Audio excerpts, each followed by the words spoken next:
उत्पत्ति की पुस्तक 33वें अध्याय का मनन करेंगे। उत्पत्ति के 33वें अध्याय में 20 वचन लिखे गए हैं। ये अध्याय विशेष रीति से एबेक के मार्ग से बाहर आए हुए याकूब ने एसाव से भेंट की।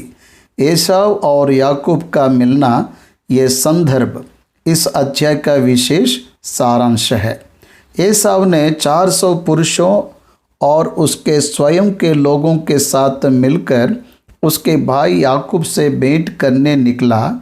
याकूब अपने आप को दीन कर एसाव के सामने 7 बार भूमि पर गिर के दंडवत की। उसके बीवी बच्चे क्रमानुसार आकर एसाव को दंडवत करने लगे।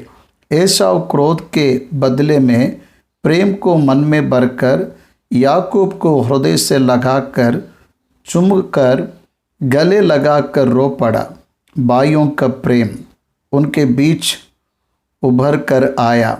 याकूब ने एसाव के लिए दी हुई भेंट को स्वीकार करने के लिए एसाव ने उसका साधारण रीति से तिरस्कार करने को देखा। मेरे पास तो बहुत है, तेरे भेंट को तेरे पास रख, ऐसा कहा। मैं जो तेरा दास हूँ, मेरे पास भी बहुत है। इस भेंट को स्वीकार करके याकूब ने भी विनती की। उसके बाद वे एक साथ यात्रा करने के लिए एसाव ने विनती की। याकूब ने कहा, उसके भेड़ बकरियां छोटी है, आयु में छोटी है, इसलिए मैं तेरे पीछे आऊँगा करके एसाव को आगे बढ़ने के लिए कहा। एसाव सोयर के मार्ग में चला गया। याकूब शेकेम में आया। कनान के देश में उसने प्रवेश किया। शेकेम के पिता हामोर के पुत्रों के पास 100 कसीतों में भूमि को मोल लिया। वहाँ पर वेदी बनाकर याकूब का परमेश्वर अर्थात एलोहेह इस्राएल, परमेश्वर इस्राएल का परमेश्वर भी है, ऐसा उसका अर्थ हो, इसलिए उस वेदी का यह नाम रखा। यह 33वां अध्याय का इतिहास है। अब वचनों का मनन करेंगे। याकूब ने आंखें उठाकर यह देखा कि एसाव 400 पुरुष संग लिए हुए चला आता है। एसाव याकूब के हाथों धोखा खाए हुआ भाई है। याकूब के पद्दनराम को भाग जाने के कारण एसाव याकूब को मारने के क्रोध को रखकर ठान लेना ही है। बहुत से वर्ष बीत गए, सालों बीत गए। एसाव अपने माता पिता को आनंदित करने के लिए यत्न किए हुए व्यक्ति के रूप में हमें इतिहास में दिखाई देता है। एसाव ने अपने संतान में से यीशु मसीह को ले आने के लिए उसके पहलौठे के अधिकार को स्वयं के तिरस्कार के कारण उसे खो गया। केवल मसूर की दाल के लिए, भोजन के लिए पहलौठे के अधिकार का तिरस्कार किया। याकूब उस पहलौठे के अधिकार के लिए प्रेम को दिखाकर धोखा देकर उसे पा लिया। इनका इतिहास हमें पता है। पद्दनराम में लाबान के घर में 20 साल, घर के बाहर 20 साल सेवा किया हुआ याकूब परमेश्वर की बात पर फिर वापस लौटकर आ रहा है। याकूब अपने हृदय में उसके भाई के प्रति भय को रखा हुआ है। क्रोध को ना भूलकर उसका भाई उससे भेंट करने को आएगा। इन सोचों में याकूब अनेक श्रद्धाओं को लेते हुए आया है। अनेक इच्छुक विषय को उसने कर दिखाया। उसके झुंडों को 2 भागों में कर दिया। उसके परिवार को क्रमानुसार आगे बढ़ाया। एक तरफ एसाव के कारण भय है, दूसरी तरफ निश्चय परमेश्वर उसे बचाएगा करके विश्वास है। दूसरा वचन, तब उसने लड़के बालों को अलग अलग बांटकर लिया और राहेल और दोनों दासियों को सौंप दिया। जो जिसके बच्चे हैं उन्हें उनके हाथों में सौंप दिया। उसने सबके आगे लड़कों के समेत दासियों को उनके पीछे लड़कों को समेत लिया को और सबके पीछे राहेल और यूसुफ को रखा। और आप उन सब के आगे बढ़ा और 7 बार मुंह पर गिर के दंडवत की और अपने भाई के पास पहुंचा। देखिए, याकूब का परिवार बड़ा है, इसलिए याकूब आगे खड़ा रहा। याकूब के बाद लिया, उसके बाद राहेल, उसके बाद जिल्पा, उसके बाद बिल्हा। उसी प्रकार से बच्चे क्रमानुसार एसाव से भेंट करने के लिए उसे दंडवत करके उसके प्रति सम्मान और गौरव को भाई को दिखाने पर उसके साथ मिले रहने के लिए याकूब ने तैयार की। वास्तविकता में याकूब जांघ की बीमारी से दुखित हो रहा है। जांघ की बीमारी से ग्रसित रहने वाला भूमि पर गिरकर 7 बार दंडवत करके उठना कितना कठिन काम है, ये आपको सोचना है। साधारण पैरों को रखने वाला घुटनों में आकर दंडवत करके तुरंत ही उठ जाता है, परंतु जांघ की बीमारी से ग्रसित रहने वाला डिस्लोकेशन ऑफ द बोन, हड्डी के स्थान पर बहुत ही दर्द को रखने वाला और शिकार बन जाता है। मैं सोचता हूँ याकूब यहाँ पर अपने शारीरिक दुख को सहन कर उसके मन को, उसकी दीनता को एसाव पर दिखाने के लिए उसने दंडवत किया। मैं सोचता हूँ वहीं पर याकूब के विषय में एसाव कन्वीनियंस हो गया, ऐसा मैं अनुमान लगाता हूँ। यह मेरी व्यक्तिगत वाक्य है। एक तरफ 7 बार दंडवत करना तो दूसरी बात है कि जांघ की बीमारी से ग्रसित रहने वाला भूमि पर गिरकर 7 बार दंडवत करना यह कितना कठिन है, हमें समझ आता है। उन दोनों के बीच 40 साल का पृथक्करण है, इसलिए साधारण रीति से हम 40 साल के किसी भी व्यक्ति को देखें तो उसके शरीर में बदलाव दिखाई देती है। एसाव ने याकूब को अच्छे से नहीं पहचाना, परंतु याकूब ने 7 बार कठिनाई से भूमि पर गिरकर दंडवत करते हुए एसाव ने देखने पर वह समीप होते हुए उसके हृदय में उसके भाई के प्रति प्रेम उभरना प्रारंभ हुआ। एसाव उससे भेंट करने को दौड़ा। इस बात को मैंने अपने बाइबल में अंडरलाइन किया है। दौड़कर उसे गले लगाया, उसको हृदय से लगाकर उसे छूमा। वे दोनों भी रो पड़े। भाइयों का मिले रहना भला और मनोहर की बात है। आशीष और अनंत काल का जीवन उसमें रहेगा करके 133वां भजन बताती है। वे एक दूसरे से ईर्ष्या करते थे। भाई ही है, एक ही माता के कोख में जन्म लिए हुए है, एक ही दिन जन्म लिए हुए हैं, परंतु कितना अंतर है एसाव के व्यवहार में और याकूब के व्यवहार में, कितना अंतर है। एक ही माता के कोख में जन्म लेकर एक ही जैसा रहना है करके ऐसा कहीं भी लिखा नहीं है।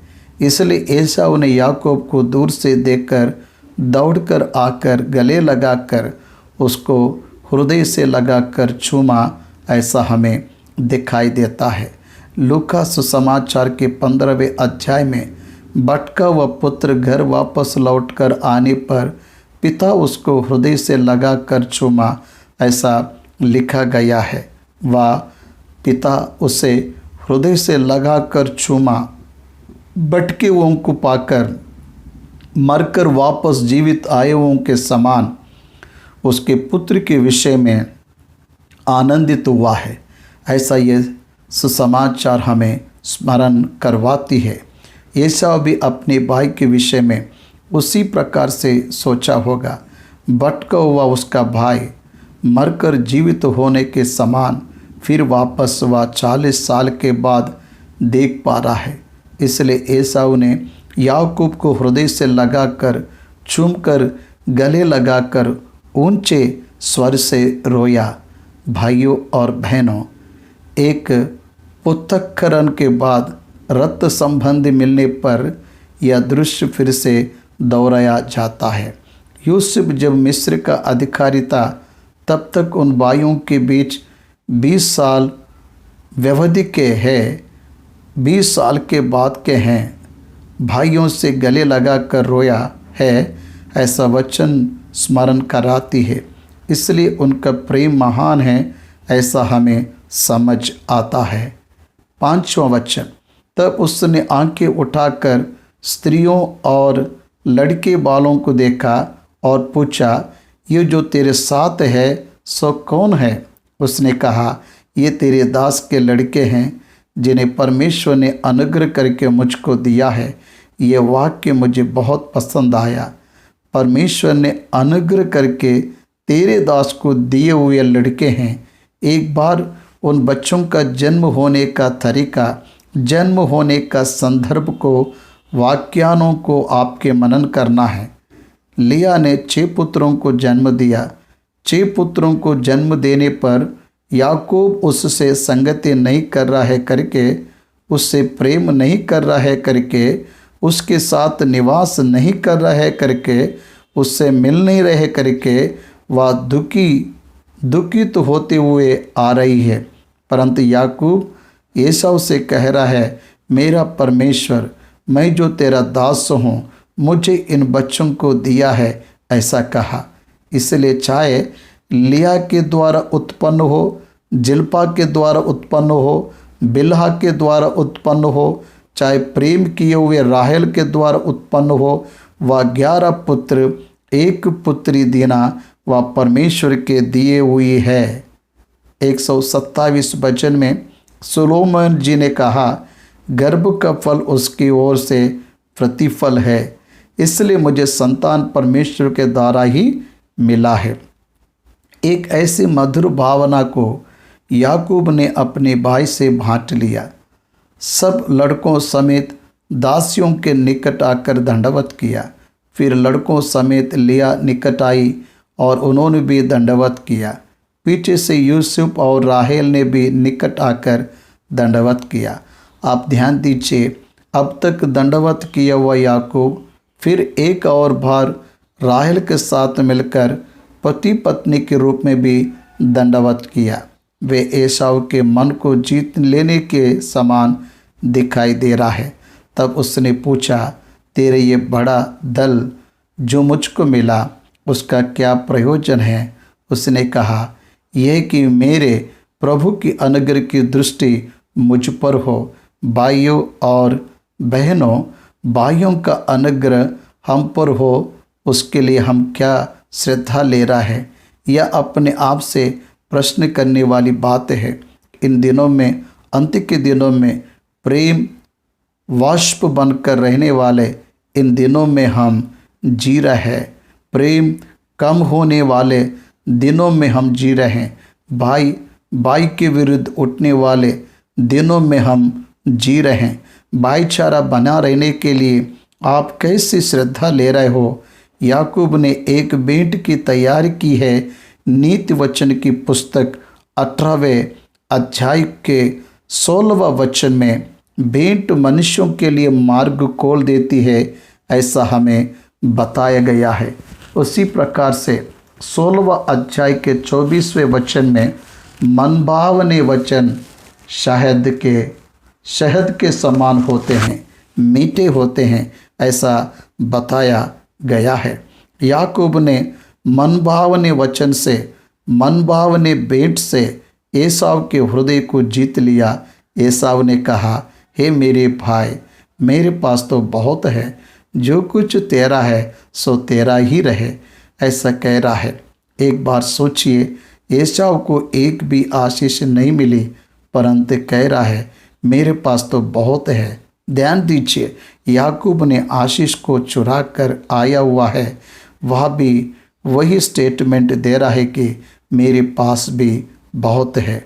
एक विषय को याद रखिए, इस संसार में किसने कितना कमाया है ये मुख्य नहीं है, कितने भौतिक धन को जमा किया है इस पर विशेष व्याख्यान की जरूरत नहीं है।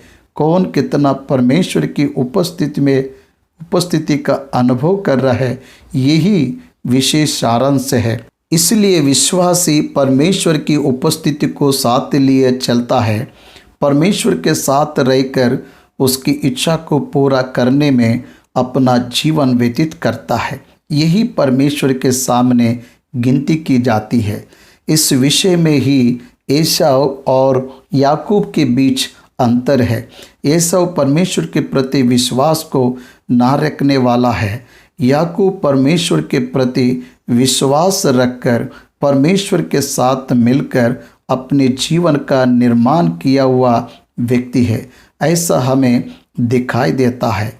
एसाव के जीवन में कहीं पर भी यहोवा के विषय में गवाही देना या दिखाई नहीं देता है। याकूब ने तो कई बार परमेश्वर के साथ अपनी संगति, उसका जीवन किस प्रकार से आगे बढ़ा, उसका वह वर्णन करते चला गया। परमेश्वर का ही इंतजार करता रहा। मेरे पास तो बहुत है।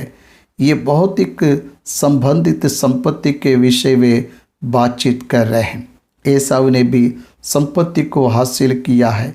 याकूब ने परमेश्वर के द्वारा आशीष को पाकर अत्यधिक संपत्ति को हासिल किया है। एसाव ने भी हासिल किया है। इसलिए संपत्ति केवल परमेश्वर के बच्चे ही नहीं, परंतु परमेश्वर से दूर रहने वाले भी हासिल करते हैं। इसलिए भौतिक संपत्ति के कारण आशीष की कभी गिनती ना करें। ऐसा मैं परमेश्वर के नाम से विनती करता हूँ। परमेश्वर की आशीष, परमेश्वर की उपस्थिति का अनुभव करने के द्वारा ही है। परमेश्वर की क्षमा का अनुभव करने के द्वारा, परमेश्वर की आत्मा को अपने भीतर रखने के द्वारा, परमेश्वर के साथ संगति रखने के द्वारा वह दिखाई देती है और वह पहचाना जाता है। 10वां वचन, याकूब ने कहा, नहीं, यदि तेरा अनुग्रह मुझ पर हो तो मेरी भेंट ग्रहण कर, क्योंकि मैंने तेरा दर्शन पाकर मानो परमेश्वर का दर्शन पाया है और तू मुझसे प्रसन्न हुआ है। ये अपने भाई के प्रति वह करने वाली बात है, अर्थात परमेश्वर को देखना किसी से संभव नहीं है। याकूब मान रहा है कि I can not face you my brother, मैं तुझे तेरा मुख को देख नहीं सकता, पर भी तूने मुझे देखने के योग्य किया है। इसलिए परमेश्वर अपने आप को प्रकट ना करे तो भक्त उसके मुख को देख नहीं सकता। उसी प्रकार से एसाव अपने आप को संभाल कर वह अपने मुख को याकूब को दिखाने की इच्छा उसने की। इसलिए याकूब यह वाक्य कर रहा है, मैंने तेरे दर्शन पाकर मानो परमेश्वर का दर्शन पाया है। ऐसा कहने पर याकूब एसाव को परमेश्वर के रूप में देख रहा है करके इस गलत फहम में आप मत रहिए।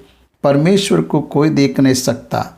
उसी प्रकार से एसाव को देखने के लिए उसका मन, उसका मुख नहीं माना, याकूब का मुख नहीं माना।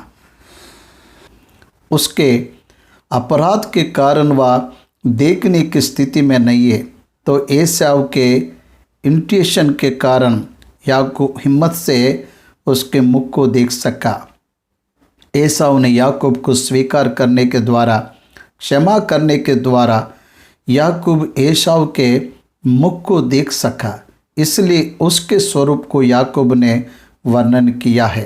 तेरा अनुग्रह मुझ पर हुआ है, सो ये भेंट जो तुझे भेजी गई है ग्रहण कर, क्योंकि परमेश्वर ने मुझ पर अनुग्रह किया है और मेरे पास बहुत है। जब उसने उसको दबाया तब उसने भेंट को ग्रहण किया।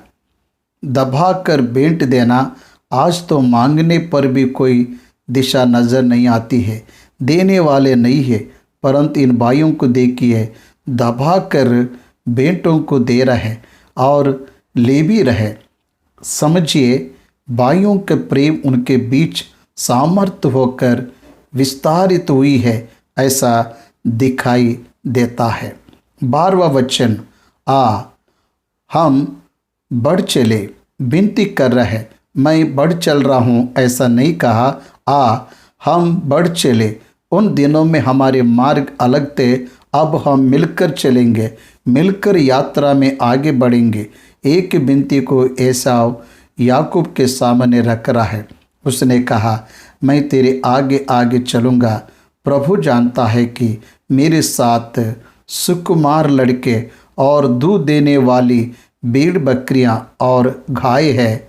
याकूब अपने झुंडों के विषय में सोच रहा है, उसके झुंडों के प्रति उसकी श्रद्धा को दिखा रहा है। उन्हें एक ही दिन में आगे चलाएंगे तो वह अधिक हाँके जाए तो सब मर जाएंगे, वह नहीं जिएंगे। इसलिए उनके प्रति दया दिखाकर तू मुझसे आगे बढ़ता चला जा, मैं तेरे पीछे आऊँगा, ऐसा बताकर याकूब एसाव से विनती कर रहा है। सो मेरा प्रभु अपने दास के आगे बढ़ जाए और मैं इन पशुओं के गति के अनुसार जो मेरे आगे है और लड़के वालों की गति के अनुसार धीरे चलकर शहर में अपने प्रभु के पास पहुंचूंगा, ऐसा उसने कहा।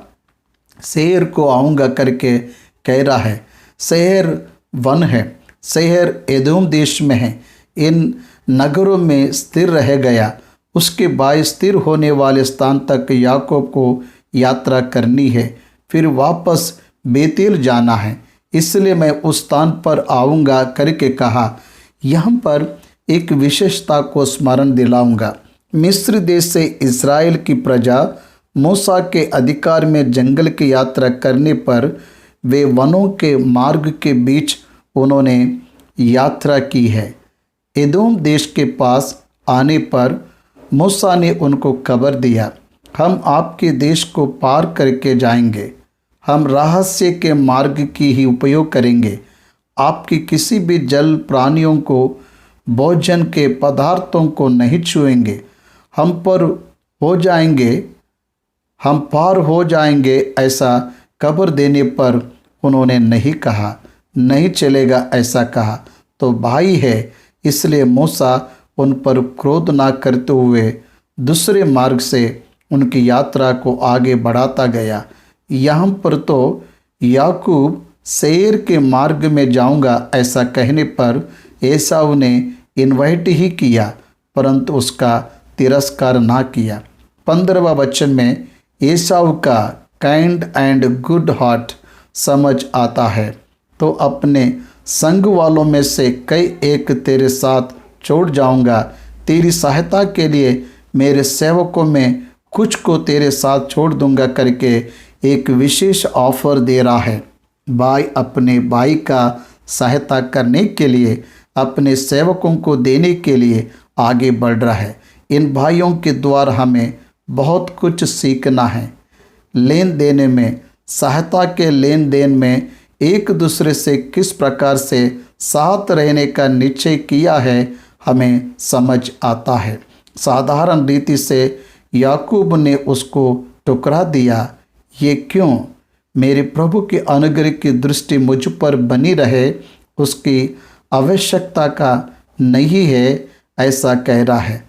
तब एसाव ने उसी दिन सेईर जाने को अपना मार्ग लिया और याकूब वहाँ से कूच करके सुक्कोत को गया और वहाँ अपने लिए एक घर और पशुओं के लिए झोपड़े बनाए। इस कारण उस स्थान का नाम सुक्कोत पड़ा। सुक्कोत अर्थात झोपड़ी है, झोपड़ा डलवाया। झोपड़ा का अर्थ है इब्री की भाषा में सुक्कोत कहकर बुलाया गया। याकूब जो पद्दनाराम से आया था, सो कनान के देश के शेकेम नगर के पास कुशल क्षेम से पहुंचकर नगर के सामने डेरे कड़े किए हैं। वह नगर एक तरफ है, याकूब दूसरा तरफ डेरे को खड़ा कर निवास कर रहा है। भूमि के जिस खंड पर उसने अपना तंबू खड़ा किया, उसको उसने शेकेम के पिता हामोर के पुत्रों के हाथ से 100 कसीतों में मोल लिया और वह उसने एक वेदी बनाकर उसका नाम एलोहे इस्राएल रखा। इस्राएल का परमेश्वर ही परमेश्वर है, ऐसा अर्थ आने के लिए उस वेदी का नाम रखा। इसलिए अध्याय के अंत में देखने पर याकूब आराधना के साथ इस अध्याय को समाप्त कर रहा है। वेदी आराधना को बलि को स्मरण दिलाती है। हर होम बलि आराधना को स्मरण करवाती है। विनती प्रार्थना को स्मरण दिलाती है। आध्यात्मिक जीवन का स्मरण दिलाती है। परमेश्वर के साथ अपने स्वयं की संगति को स्मरण कराती है।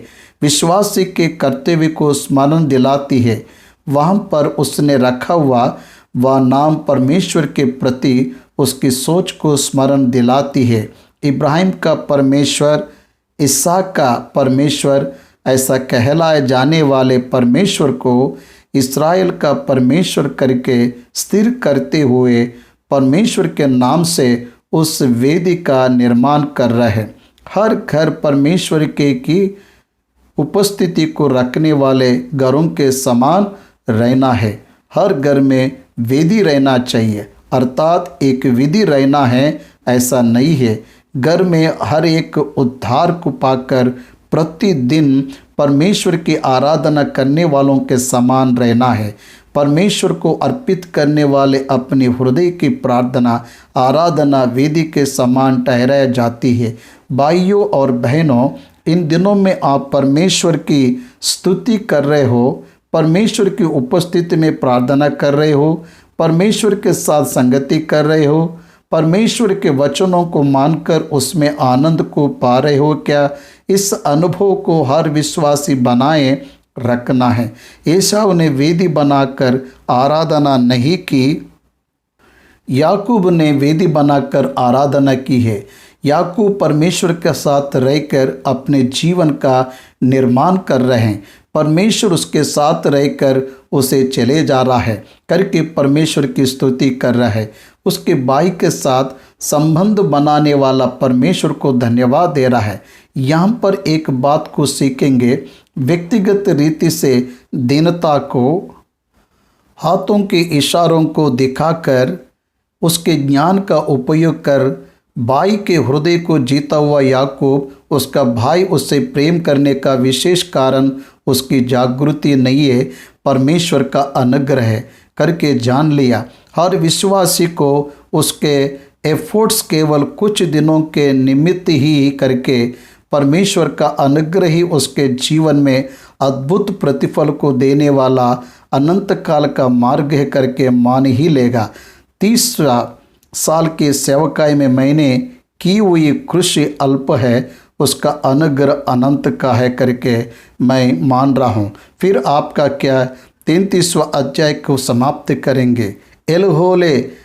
एलोहे इस्राएल, इस्राएल का परमेश्वर यहोवा है करके नाम रख रहा है।